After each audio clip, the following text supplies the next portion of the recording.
Hey there, it's Amy Kunkel, Stampin' Up! Demonstrator and blogger at crazybeautiful.com. Today we are going to do some card using this decorative mask. It's from the Happy Patterns set, and you get 4 of them. Let me show you each of the patterns. They're all really fun. Sorry, my lamp is reflecting there. That's that one, and then that one. This is kind of going to be like stencil week on my blog. I feel like I've been using them a bunch, so you're gonna see a bunch of cards this week with stencils and decorative masks. So I'm also going to incorporate a little bit of this modeling paste today. It's kind of going to be a little bit of a mixed media card that we're doing. And I have Melon Mambo ink refill. So to begin, I am going to just take some of this modeling paste out. You don't need too much because you really want to spread it in a nice thin layer. Since we're doing a card, we're not doing like a mixed media wall hanging or anything. I'm gonna add like 3 drops of my re-inker and just mix this up to incorporate the color. So you can just pick this modeling paste up at your big box craft store, or if you have a retailer online that you like. So I'm going to set that aside, and I'm going to give you kind of a trick, because when you're using the modeling paste with stamping, the modeling paste is going to be a little bit more three-dimensional. So I'm going to stamp first. I want this to say happy birthday, but I want the birthday to be like right here. So what I'm going to do is I'm going to position this so that the happy is about in the middle of my card. I'm just going to ink it up, stamp off once, and then I'm going to kind of get that positioned where I want it, and then I'm going to just pull that off to the side and stamp it. So I basically have this positioned where I want it underneath that happy. Okay, now I want to let you know I'm using the 100-pound thick Whisper White cardstock. It's one of the new products available in the 2015 annual catalog, and it's really good because when you add something like modeling paste, it has a level of moisture in it that could kind of warp your card, or just I think it's just a better bet to use a heavier cardstock. You don't have to go up to watercolor thickness, which is about 140 pound, but you can use the thick cardstock that we now have. I'm just going to grab a little piece of washi tape here and position this where I want it. I want the birthday to come on top of the loopy letters there. So I'm gonna go ahead and tape that down, and then take your modeling paste. I just pick up these little plastic like spatula things. You can get those in the same section as your modeling paste. And then just kind of holding it in place, you just want to smear it over the top of your card. And this is going to get a little bit messy on your background paper, so if you want to use a craft mat or cover that up, you can do that.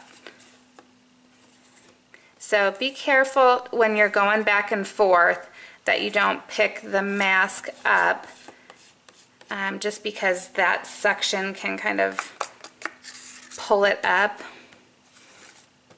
So I'm just gonna keep spreading it.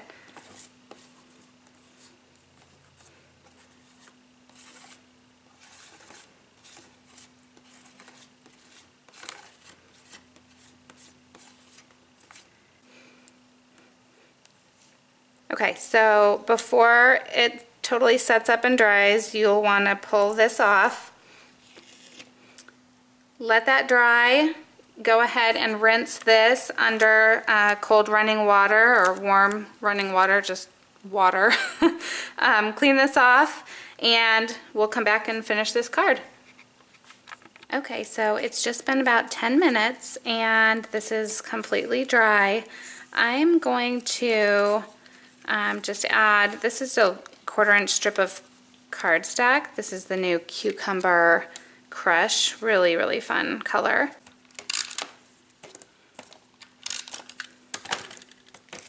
I just wanted to fold it over so that it sort of had the illusion of being ribbon. So I'm just going to add that right there.